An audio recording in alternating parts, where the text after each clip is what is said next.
Matthew chapter 18.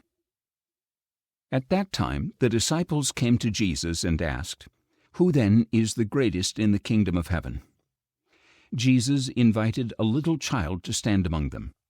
"Truly I tell you," he said, "unless you change and become like little children, you will never enter the kingdom of heaven. Therefore, whoever humbles himself like this little child is the greatest in the kingdom of heaven. And whoever welcomes a little child like this in my name welcomes me. But if anyone causes one of these little ones who believe in me to stumble, it would be better for him to have a large millstone hung around his neck and to be drowned in the depths of the sea. Woe to the world for the causes of sin! These stumbling blocks must come, but woe to the man through whom they come. If your hand or your foot causes you to sin, cut it off and throw it away. It is better for you to enter life crippled or lame than to have 2 hands and 2 feet and be thrown into the eternal fire. And if your eye causes you to sin, gouge it out and throw it away. It is better for you to enter life with 1 eye than to have 2 eyes and be thrown into the fire of hell. See that you do not look down on any of these little ones, for I tell you that their angels in heaven always see the face of my Father in heaven. What do you think?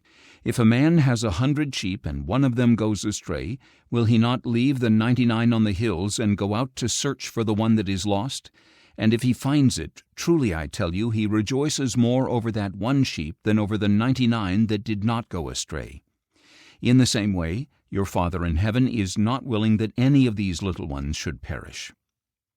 If your brother sins against you, go and confront him privately. If he listens to you, you have won your brother over.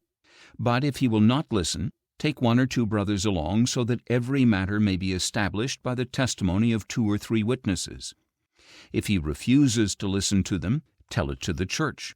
And if he refuses to listen even to the church, regard him as you would a pagan or a tax collector. Truly I tell you, whatever you bind on earth will be bound in heaven, and whatever you loose on earth will be loosed in heaven. Again, I tell you truly that if 2 of you on earth agree about anything you ask for, it will be done for you by my Father in heaven. For where 2 or 3 gather together in my name, there am I with them." Then Peter came to Jesus and asked, "Lord, how many times shall I forgive my brother who sins against me? Up to 7 times?" Jesus answered, "I tell you, not just 7 times, but 77 times. Because of this, the kingdom of heaven is like a king who wanted to settle accounts with his servants.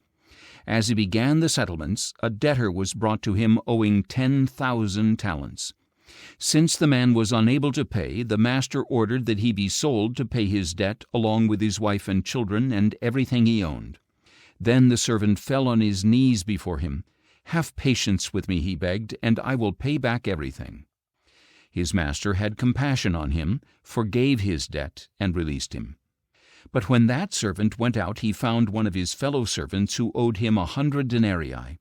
He grabbed him and began to choke him, saying, 'Pay back what you owe me.' So his fellow servant fell down and begged him, 'Have patience with me, and I will pay you back.' But he refused. Instead, he went and had the man thrown into prison until he could pay his debt. When his fellow servants saw what had happened, they were greatly distressed, and they went and recounted all of this to their master. Then the master summoned him and declared, 'You wicked servant, I forgave all your debt because you begged me. Shouldn't you have had mercy on your fellow servant just as I had on you?' In anger, his master turned him over to the jailers to be tortured until he should repay all that he owed. That is how my heavenly Father will treat each of you unless you forgive your brother from your heart."